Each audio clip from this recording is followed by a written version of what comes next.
What is up, guys, and welcome back to a brand new video. Once again, we are back for the My Team Journey episode number 34, the Brazilian Grand Prix, second last episode of this season, and we have an epic battle emerging between Max Verstappen and Fernando Alonso, just 2 points in it between the two drivers, despite two very polarizing points of form between the two. Last race, Fernando Alonso did the most amount of spins in a race I think I've ever seen. Literally every single lap that man spun in that race, and yet he still didn't lose any points to Max Verstappen in the same race. Luckily, Max as well had a bit of a stinker. So the championship lives on. Heading into these final two races, unfortunately, I didn't make that many inroads in the last episode, so we're just too far away. We don't have a car that's, I suppose, capable of fighting for the championship. That's guaranteed to get multiple wins. I don't even know if we're mathematically possible to win the championship anymore, but we do have a sprint race for this Grand Prix. So an extra, was it 8 points on offer for this Grand Prix? So, you know, anything's possible. We'll have to wait and see. We've got some upgrades to spend, some development points to use. I think we're going to do this minor front downforce upgrade, and that will go on in time for the Brazilian Grand Prix. Thankfully, a big gap in between Japan and this race, so we're going to be chucking on upgrades, but we are running out of things we actually can physically do with this car. A lot of the Spec 3 upgrades, a lot of your ultimates are locked. We can't do them because we haven't got Spec 3 on any facility. So hopefully, maybe today we will change that and set up ourselves for Season 3. We'll have to wait and see. But anyway, we are pressing on. I think we had a department event which gave us some extra resource points, so that was nice. Here's the driver market. I don't know. Let me know who you think we should go for heading into next season. I'm very happy with Mark Webber. His form has got a lot better in the second half of this season. His consistency has been there. Last race, he got a podium and I'd say clearly outpaced me, even though we did catch up to him. He got a bit unlucky towards the end of the Grand Prix, but managed to hold on quite nicely. And that's what we want in a teammate. Someone who can actually take the fight to me and can be consistent and score those good points. He's also bringing in great development points as well, which has been invaluable in our development this season. So there's the results. DNF in the Grand Prix before this. We had an engine failure in Singapore. Let's hopefully not have that anymore. That was quite devastating for our championship. If not for that, maybe we'd very much still be in the fight. But regardless, let's move into this next Grand Prix. We have a DRS upgrade, which has gone on, which is nice to hear. From my end, the engineer was very loud when he was speaking. Minor front downforce upgrade has failed, but fortunately, we still have time to fix that up, and that'll go on still in time for the Brazilian Grand Prix. There we go. More weekly running resources come in, and we are ready for the Brazilian Grand Prix. $10.9 million to spend. We could almost do a Spec 3 upgrade if we wanted to, but we'll have to wait and see. I did do a engine upgrade there, as you can see, but I think we ended up cancelling it in the end because it's not really going to do anything for us for the rest of the season. I might as well save it for something else. So we cancelled that, and now we're going to do an Aero Spec 3 upgrade. I think it costs 8 mil or something like that. Just looking at else we can get away with. Nothing else really that's going to get us into Spec 3. So we're going to go back, and it is a bit of a risk because we're so close to the end of the season. We still need to save up for Mark Webber, but I think we'll be okay. We've still got a decent amount of time left in this season. We are going to do the fabrication upgrade for the Aero, 8 mil, and that'll put us over Spec 3 and allow us to do the ultimate front and rear downforce upgrades that we've oh so needed. So down to 3 mil, which is a little bit scary. Hopefully it doesn't come back to bite us, but it means that we can actually do some Spec 3 upgrades before Season 3 starts and we can really get the ball rolling. But either way, here's the performance index heading into this race. McLaren, look at that uptake in performance. They are head and shoulders above the best car in Formula One heading into the final 2 races of this season, and that is a statement of intent. This is their first chance to get a championship win in many, many years, and they are backing Fernando Alonso to do that.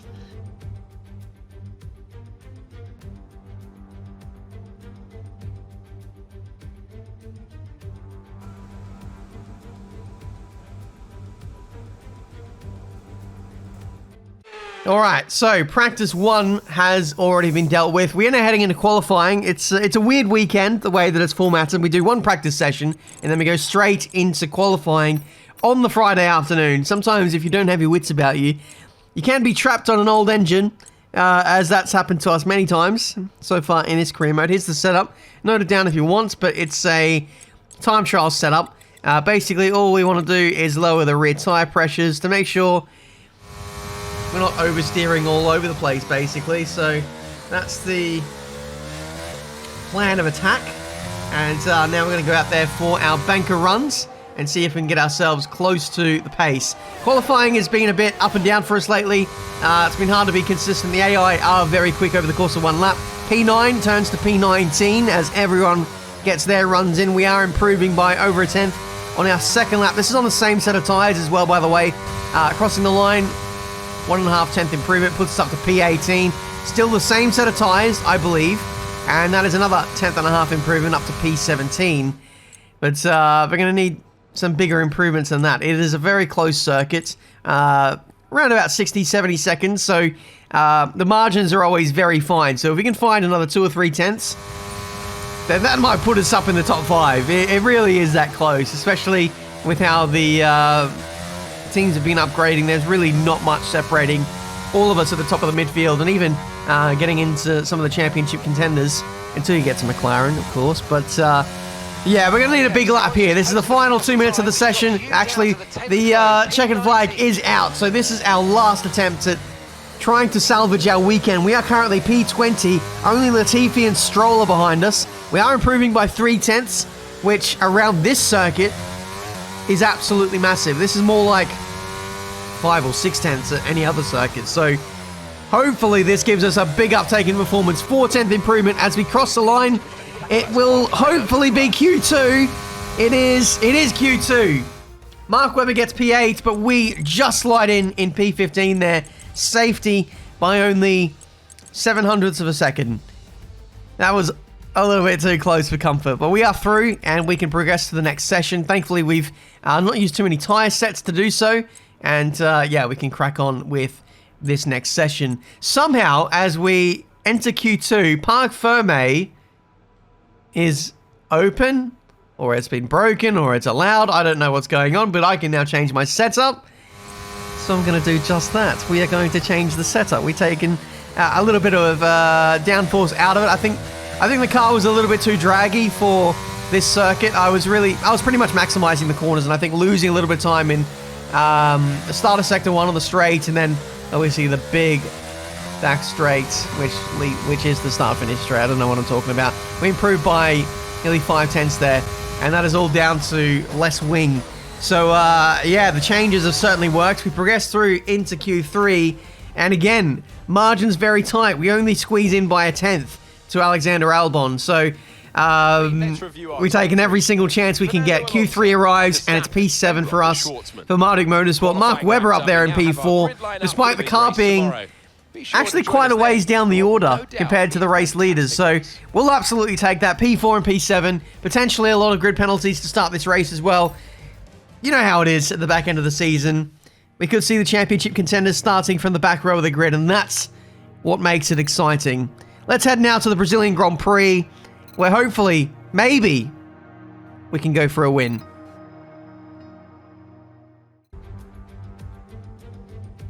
Forget pit stops, forget fuel management. It's pedal to the metal all the way here as we get ready for today's sprint.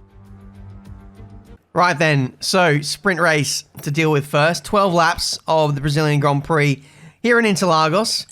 Default strategies are either medium or hard, but with our tyre wear upgrades, I think we could potentially do this sprint race on soft compound tyres. A 12-lap stint, at least in a 50% race with tyre scaling, is Easy. We can do like 15, 16 laps if we wanted to.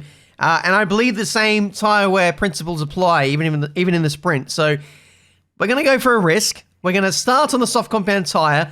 The grid penalties, by the way, don't apply in the sprints.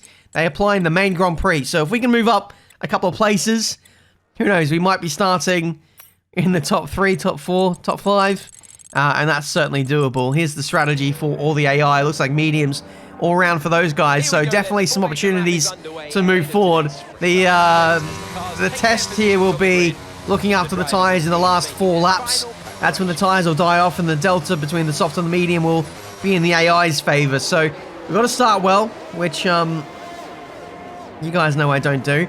But softer compounds compared to the rest of the fields should give you a fighting chance off this first lap. So we're going to go full send. We've got nothing to lose really in terms of the drivers or even the constructors at this point. We're kind of in no man's land, so we can afford to go full send. 5 red lights, and we are underway for the Brazilian Grand Prix. Third to last race of this season, if you include this one, and we are away. You can see the Red Bull getting off to a great start. Charles Leclerc at the inside of K-Mag. We try and go around the outside of both of them. Turns to the inside for the next right-hander, and that's P6 for the taking in this sprint. Weber holding on to his track position of P4. Sergio Perez is looking to get ahead of him very swiftly in this race. You can see the race leaders are fighting away. That's Schwartzman getting up the inside of Alonso, which was not in the team's plans. That's for sure. We go round the outside of Perez and Weber, who are going very slowly behind Alonso and the very fast right-hander. We get up the inside into the next little sequence in the infield, and we're now on the podium in this sprint. I was hoping to get off to a good start. I didn't think it would be this successful this quickly. Can we even challenge Robert Schwartzman in that McLaren, which is so much quicker than the rest of the field? With the nature of Brazil, with the DRS zone so closely spaced apart time-wise, if we can keep that DRS, then it'll probably drag us along in this race from the likes of Alonso, from the likes of Weber, and certainly from the rest of the field who are no match to the McLarens. He's hopefully going to drag us to the likes of Max Verstappen as well. We'll have to wait and see. But yeah, managing to stay within 1 second at this stage. We are yeeting our battery to do so, but I think it's worth the risk at this point. Yellow flag. There's a Red Bull that is out of this Grand Prix. That is Charles Leclerc. Out of this race. Doesn't look like there's going to be a safety car at this point, so we're going to crack on. So Leclerc will be starting from the back of the grid. Still no word on what the grid penalties look like at this stage, but we're just going to press on as best we can. P3 minimum would be a great starting point for the main Grand Prix, so let's kick on if we can. Weber, why have I said Weber? I meant Verstappen. I don't think anyone's ever confused Mark Webber and Max Verstappen before, but, you know, here we are. Either way, Verstappen looking a little bit slow at this phase of the Grand Prix. Schwartzman definitely coming on strong. Maybe McLaren did some tyre wear upgrades because they certainly look a lot stronger at this stage than at the start, and Alonso is running with us. Look at the gap we've built from us to P5 of Sergio Perez. 5 seconds in 7 laps is absolutely insane. The DRS, the slipstream, is absolutely OP when you can just cling on with a slower car. This is dragging us along so nicely in this race, but I'm hoping that Schwartzman and Verstappen can start squabbling and we can pick up the most undeserved win in the history of Formula One. Fernando is looking pretty quick at this stage. He's starting to up the pace a little bit. He's having a look here or there. The infield has started to look up the inside to the double right-handers, and here looking around the outside of turn 1. That very rarely works, but you can see my tyres are starting to die off. They don't have to die off much for the McLaren to be on the attack. 47% all around for those tyres. Pit window is now open apparently. Jeff wants me to come in. Jeff? Is he back? Absolutely not. Mark Priestley wants me to come in, which is a bit of a bonehead strategy. We'll definitely not be doing that. With only 1 lap remaining in this Grand Prix, we're just about clinging onto the DRS. Oh, Robert Schwartzman, I'm using all the performance we've got left. 7% on the battery before the braking zone. We really are mudded here in this race. We managed to fight off Alonso for 1 more straight. If we can hold on for this one, I think we should be okay, but Alonso is using the rest of his battery. His tyres are coming in quite nicely at this phase of the Grand Prix. We defend nicely, heading into turn 4, and Alonso is all over us. We're going to lose the DRS, the slipstream at this point. It's hovering at about a second now, so I think on that last DRS straight, on the run up to the line, we're going to be pretty exposed, but thankfully, it's a slightly shorter run to the line on the last lap. We're going to have to count on that, but we're out of the slipstream now, so we are on our own to try and defend this podium at this stage. Max Verstappen is cheering me on quite nicely and doing him a real solid here by keeping Alonso back through the last corner. Decent exit. We use up the rest of our battery, which was at 20%, and up to the line, we do get a podium in the sprint. Thank you for all your hard work out there. That was a strong drive and a great finish. Well done. Hell yeah. The risk was worth it. Absolutely worth the risk going onto the soft compound tyres, and they held on quite nicely. I wasn't expecting to keep the McLaren behind for the rest of that race, but it's absolutely paid off. 6 points for the sprint, and I think with that, based on the penalties, we are going to be starting from pole position for the Brazilian Grand Prix. Turns out Max Verstappen is taking a fresh engine for this race, as is Robert Schwartzman. So we'll be starting on the front row alongside Fernando Alonso, and we can legitimately go for the win here in this Grand Prix. We might take some extra aero off just to be an absolute bullet in a straight line. Who cares about going faster at the corners? If we can keep them behind on the straights where it matters, let's park the bus for 36 laps. I don't care. I got to do what I got to do for a win. But there we go. That's the sprint. Heading into the race now. Wish me luck. Formula One returns to Interlagos once again with the stage set for what promises to be another classic Sao Paulo Grand Prix. Sebastian Vettel famously clinched his third championship here in 2012, and in 2016, Max Verstappen treated us all to one of the finest wet weather drives of all time. It's an unusual anti-clockwise race here at Interlagos, where the Sao Paulo locals are packed into the grandstands at each of the 15 corners around this classic 2.7-mile circuit. Two very fast sections bookend the famous and highly technical Sector 2, where getting a good run out of Untitled into one of the 2 DRS zones will be key to any overtaking prospects today. It's time to see how our drivers are stacking up after yesterday's exciting qualifying session. Benjamin lines up on pole position, and it's Fernando Alonso alongside. Looking down the rest of the grid, we have Magnussen, Perez, Carlos Sainz, and Russell. Albon, Schwartzman. They'll be starting further back after an earlier grid penalty. Joe and Esteban Ocon. Stroll, Webber, Daniel Ricciardo, and Latifi. Tsunoda, they've taken a grid penalty. Hamilton, Oscar Piastri, and Pierre Gasly. Verstappen, Norris, Mick Schumacher, and Charles Leclerc completes today's grid order. And with preparations almost complete, let's head down to the track. Anthony Davidson joins me once again in the commentary box, and it's fantastic to have you here with us today. But I'm curious, as a man with experience out on the track, how do you stop those pre-race nerves from becoming overwhelming when you're lining up on the grid? Well, I imagine they'll be starting to feel the adrenaline as they anticipate the rundown into turn 1, a bit like preparing to go into battle. The unknown situation will bring nerves, but that's a good thing. It will keep them focused on the moment and on their surroundings as we build towards the start of the Grand Prix. So it's a massively jumbled up grid then to start this race. We are starting from P1. Fernando Alonso, we saw how quick he was starting alongside me in P2. I don't have anyone to tow me along to give me slipstream in this race, so I am going to be very, very exposed heading into this one. And again, Parc Ferme is open for this race. What is going on in this one? As I said, we're going to take a little bit of wing out, nothing too crazy. I think we lowered the front wing. I don't know if we want to lower the rear wing anymore because we're at risk of, well, instability through the corners. We have some very quick boys behind us. Robert Schwartzman, P8, and the other McLaren. Last race winners, Ferrari of Lando Norris, P19. Max Verstappen, I think, in 18th place. Charles Leclerc, P22. There's a lot of people who are going to fight their way through the grid. I think even Webber is looking pretty quick in this race.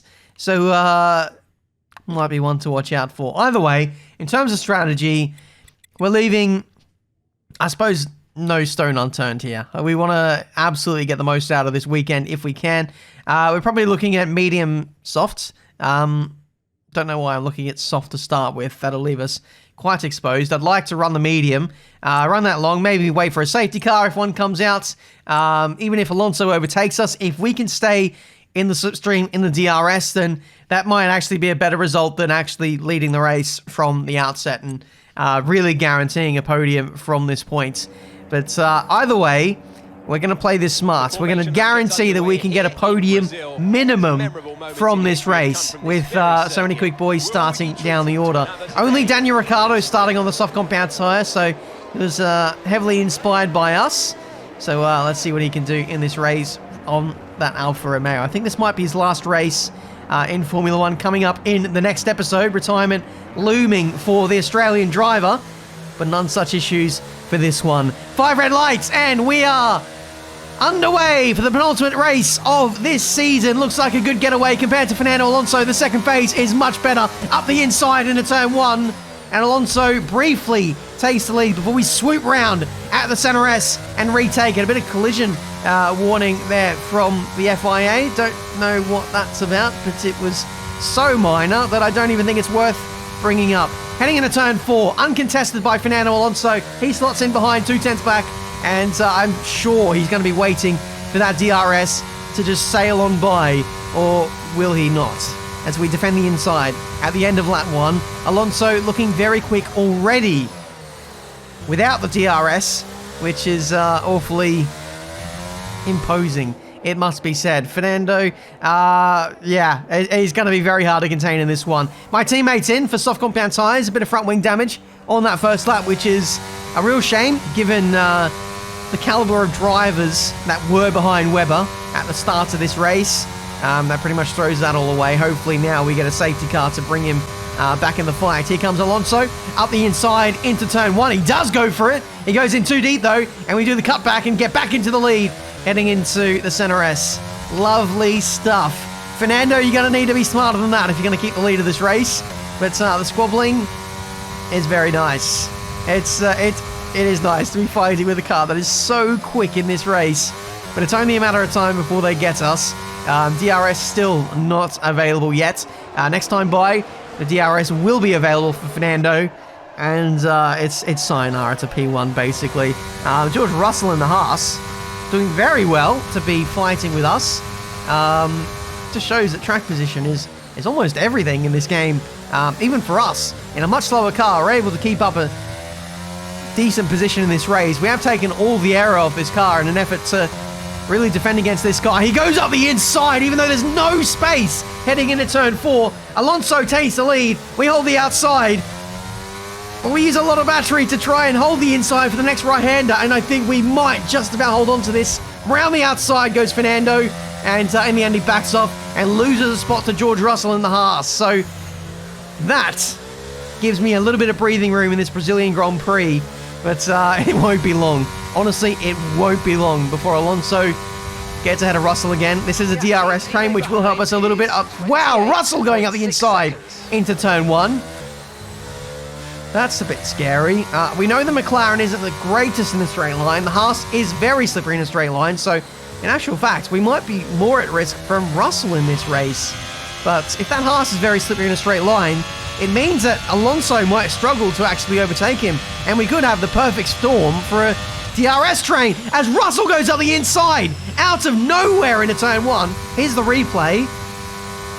I'm not braking late enough, I suppose. The AI have more brake upgrades, I'd say. Here's the replay in slow-mo. But Russell really overcommits for this. I didn't see him coming in time, and I took my normal racing line, and thankfully that didn't end in tears. Stand by. We see a problem our end, and we're looking into it. Right. I don't know if you guys heard that, but the engineer did just say there's a potential problem, and the team are looking into it. Could be engine. Could very well be engine. We had an engine failure in Singapore. We're absolutely fine in the last race in Japan.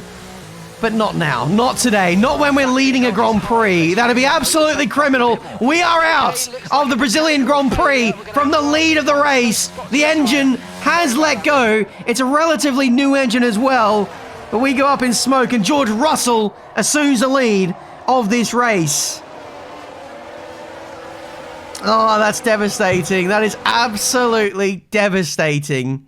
It would have been even more so if we were still in the fight for this championship. But we have DNF'd from the lead of this race. A great race then, very much as we've come to expect, and a fantastic victory here at Interlagos.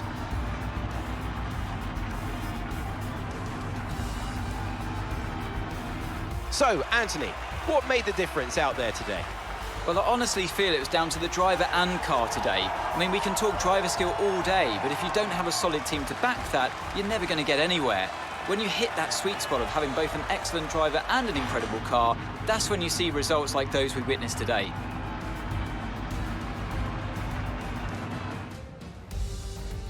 Our drivers are making their way out for the podium celebrations, and it's going to be McLaren picking up the winner's trophy.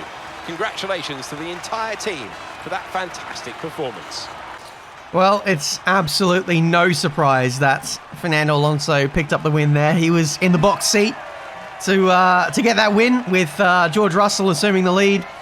Exposed to the McLaren, fought his way through. Robert Schwartzman getting on the podium as well, and Sergio Perez holding on nicely for P2.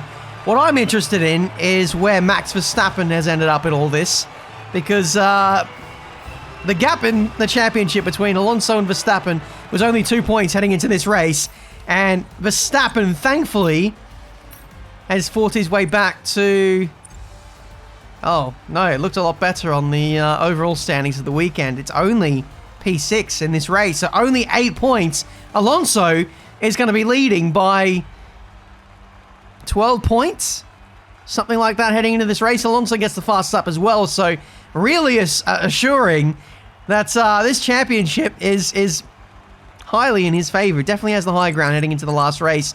Interestingly as well, Charles Leclerc not letting his teammate through for P5, only further making the job more difficult for Verstappen in the last race in Abu Dhabi. Mark Webber having a bit of a stinker.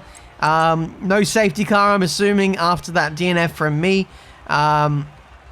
So yeah, very hard for Webber to fight back with a 2-stop and that early front wing loss. So yeah, no points for Marduk Motorsport today. And yeah, that is curtains for our hopes of getting P3 in the Constructors. There's the driver's standing. Sergio Perez, even with that podium, is only ahead of us by 4 points in the driver's standings heading into the last race. So that is essentially what we're fighting for, to be best of the rest after Alonso and Verstappen. In the Constructors, I think we're about P5-ish.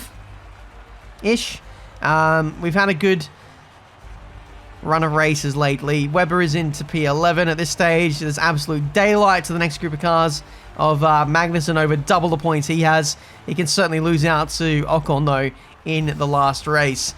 All right, Ben, enough dwelling on the drivers' standings. Let's have a look at the Constructors. And yes, it is P5. Unable to really chase down Ferrari for P4. And with that said, Alpine, they look quite far away from us as well. So I think P5 is solidly penciled in for us this season in the Constructors. So there we go. We're going to go full send in the final race in Abu Dhabi. What's the saying? Win it or bin it? Yep. There's another one in karting. Trophies or trees. Yeah, trophies or trees. Let's... You'd be hard-pressed to find some trees in Abu Dhabi, but, you know, with my sense, it's definitely not out of the question. Yeah, really disappointing way to end the Grand Prix, especially when we're leading and we get the DNF.